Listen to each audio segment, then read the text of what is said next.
Les études conduites en stratégie d'entreprise sur les acquisitions s'accordent pour constater que la majorité des acquisitions détruisent au final de la valeur pour l'acquéreur et que les autres n'en créent que faiblement face aux risques encourus et aux coûts d'opportunité des capitaux mobilisés.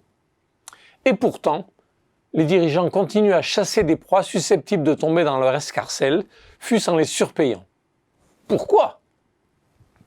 Les sorties de crise sont des périodes propices aux acquisitions. Les proies potentielles sont affaiblies et les prédateurs se sentent des ailes pour partir en chasse. Or, pour une fois que la littérature académique en stratégie semble avoir convergé sur un résultat explicite et utilisable par les praticiens, ces derniers n'en ont cure. Vos acquisitions sont des opérations qui ne créent pas de valeur et même qui en détruisent le plus souvent, disent les chercheurs.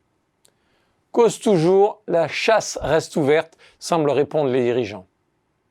À cela, 4 raisons principales. 1. Reprendre un concurrent, surtout grand, permet d'un coup de se donner durablement de l'air en écartant la menace toujours ressentie d'être soi-même la cible d'une opération. Dans le jeu des chasseurs chassés, on avale pour grossir et devenir trop gros pour être pris pour une proie. Le chasseur chasse pour ne plus être chassé. 2. Cette stratégie de prédateur vise au fond à transformer un océan rouge en océan bleu. La concentration calme l'agressivité concurrentielle et les très gros peuvent espérer y naviguer plus paisiblement. 3.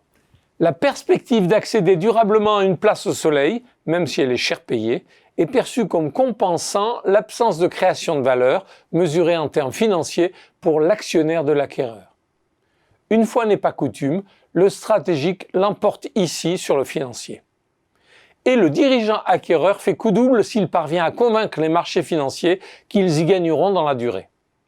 D'un côté, il obtient une forme de paix concurrentielle et de l'autre, il vend une perspective de prospérité. De quoi saliver en effet.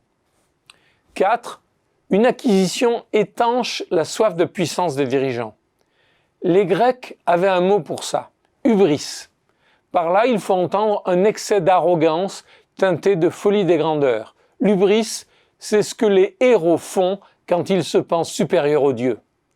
Penser que la situation se prête à sa toute-puissance par aveuglement. C'est l'excès de confiance en soi, essentiellement motivé par une ambition démesurée. Les Grecs anciens avaient d'ailleurs un verbe associé au mot hubris, signifiant offenser quelqu'un en faisant trop, heurter en étant trop agressif. Concrètement, on sait bien ce qu'il se passe pour convaincre de la pertinence d'un projet d'acquisition. Se convaincre soi-même d'un potentiel de synergie surestimé et le promettre. Rassurer sur l'inévitable choc de culture.